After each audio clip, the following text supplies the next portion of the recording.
Pertama, Nabi SAW ya dalam sebuah riwayat al-Mukhal, Nabi menyampaikan atau sebagaimana yang beliau sampaikan, man shallal fajr fi jamaah, barang siapa yang sholat fajar, sholat subuh di mana? Di jamaah bersama imam, maksudnya ya di masjid berarti. Summa qa'ada yajlisu yadhkurullah ta'ala. Summa qa'ada yadhkurullah ta'ala. Kemudian dia itu duduk. Dia apa? Duduk dan dia berzikir kepada Allah Subhanahu wa taala. Hatta tatlu asyamsu, sampai matahari apa? Terbit. Summa shalla rak'atain, kemudian sholat 2 rakaat, maka baginya pahala haji. Tamah, sempurna.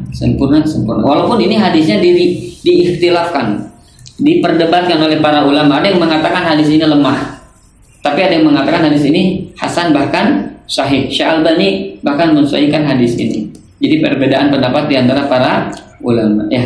Nah, kalau saya secara pribadi saya mengikuti pendapat yang mensahihkan, karena bab ini bab taklid ya. Dalam bab ini saya lebih condong atau saya lebih mengikuti pendapatnya Syekh Albani dalam riwayat yang ini. Artinya berarti sholat isyraq atau sholat syuruk itu insya Allah mudah-mudahan pahalanya besar ketika setelah selesai sholat subuh terus berzikirnya, zikir pagi, nanti dilanjutkan dengan sholat isyraq ya. Nah, sholat isyraq ini ulama pun berbeda pendapat.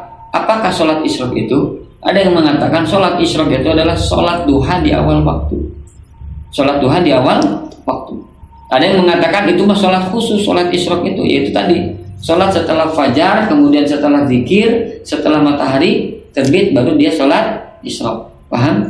Jadi ada perbedaan pendapat. Nah, yang saya ambil pendapatnya adalah bahwasanya sholat syuruk isyraq itu sholat duha di awal waktu, yang duduk terus setelah sholat subuh, sholat nanti 2 rakaat setelah terbit matahari. Nah, pertanyaannya, sholat kapan sholat itu? Apakah ketika matahari terbit atau bagaimana? Nah, dalam riwayat yang lain, Nabi SAW melarang kita sholat di saat matahari terbit atau terbenam. Karena itu baina qarnai syaitan, di antara 2 tanduk setan, dan di antara para penyembah berhala atau penyembah penyembah matahari, mereka itu beribadah kepada saat itu, pada saat matahari terbit dan tenggelam.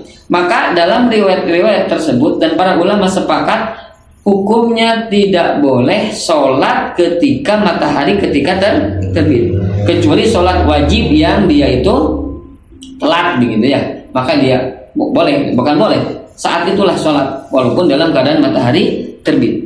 Nah, adapun sholat sunnah tidak disyariatkan ketika matahari terbit. Jadi kapan? Maka kita tunggu sampai sepenggal alahannya, sampai naik 1 tumbak, kurang lebih ya, kalau dikonversikan waktunya mungkin 15 sampai 20 menit.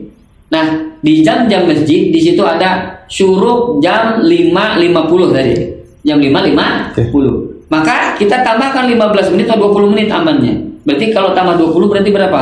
Jam 6 lebih 10, ya kan ya? Nah, itulah sholat isyraqnya. Jadi jangan ketika matahari terbit. Ketika matahari terbit itu justru terlarang sholat. Ya, demikian maksudnya ya. Wallahu a'lam.